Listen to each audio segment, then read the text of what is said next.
Zack Snyder says Rebel Moon Part 2, The Scargiver, shows his vision for the franchise in full.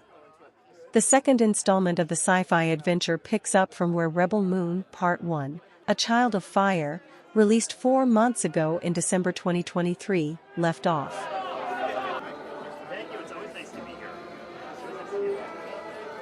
It sees Sofia Boutella's character Kora and a group of rebel warriors team up with the people of Veldt, a peaceful farming moon, to ward off an attack from the tyrannical Motherworld and its resurrected, ruthless military leader Atticus Noble, Skrein.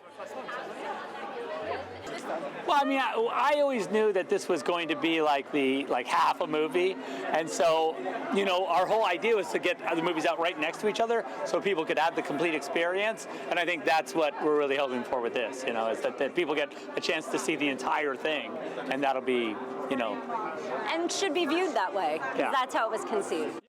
Part 2 also sees actors Jimin Hoon-soo and Bae Duna reprising their roles as General Titus and Nemesis, and Anthony Hopkins again lending his voice to Jimmy the sentient robot. The action in the sequel surpasses Part 1's battle scenes, said Skrein.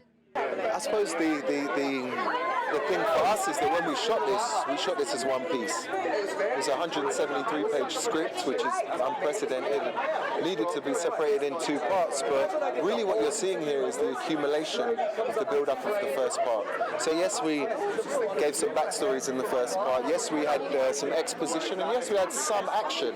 However, this is all-out beeping action, yeah? And so basically, you end up having about half an hour at the beginning of, some sense of build-up, and then it's just all-out violence and all-out war, and hopefully will be the kind of reward for the audience for following the narrative. The movie also delves into the backstories of the warriors, laying out their motives to join the rebellion.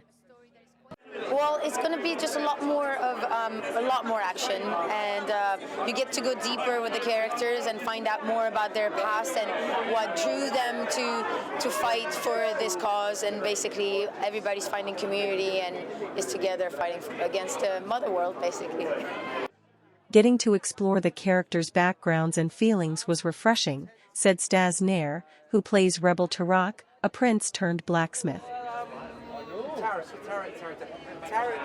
Often when we do action, it comes at the cost of real drama, or it comes at the cost of real kind of vulnerable performances, because heroes sit in this kind of place of, I'm impervious, I'm stoic, I'm untouchable, and it doesn't go into the more human qualities. And it was nice to kind of do that. And for me, it was the backstory was I think more personal and affected me more than I expected to. But it brought a nice performance, and it's always an honor to do work that allows you to play the superhero but also play the human, and that's what we got to do with Part 2.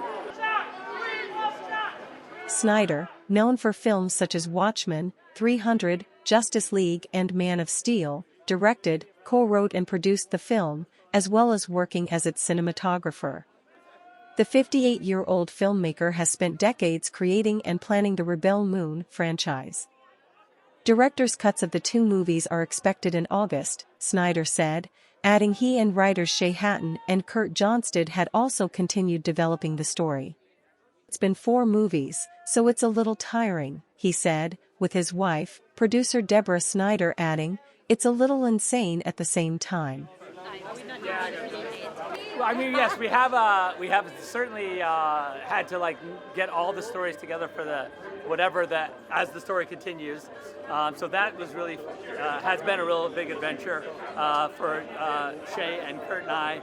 But then also, yes, we've been working super hard on the director's cuts, and those are coming, at the beginning in August probably. And there's a lot of additional content. It's 2 hours of additional content and visual effects and everything. So we are still working on those right now. And the crazy thing about it was, normally when I do a director's cut, it's in response to a cut that I was forced to make, where this was really from the beginning designed as a separate movie.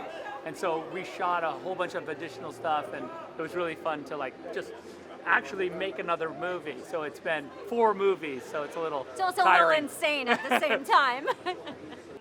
While Part 1 was among the most watched Netflix titles upon its release, the first movie was poorly received by critics. For the cast, Making a movie that entertained audiences and pleased fans was paramount. And for the doubters, there are the director's cuts, said Skrein. Let's see when the extended cuts come out, that would be interesting. And then, maybe even a year later, then we can kind of all look back and say, okay, that's what it was, and see who was right and who was wrong. Anyone is entitled to their opinion, of course, but I think, art is subjective, and I'm just grateful that so many people also enjoyed it and went to see it, and we had so much fun making this film, so I'm just hoping that it inspires some and that it creates just, a way for people to be entertained and have a good time, and I think ultimately it's about how the fans respond to it anyway. I've been involved in many's a thing in which critics can be very, very harsh, but it's about how fans respond to it, and I think this is a world that can be enjoyed by the people that want to enjoy it. Rebel Moon Part 2, The Scargiver, starts streaming on Netflix on April 19.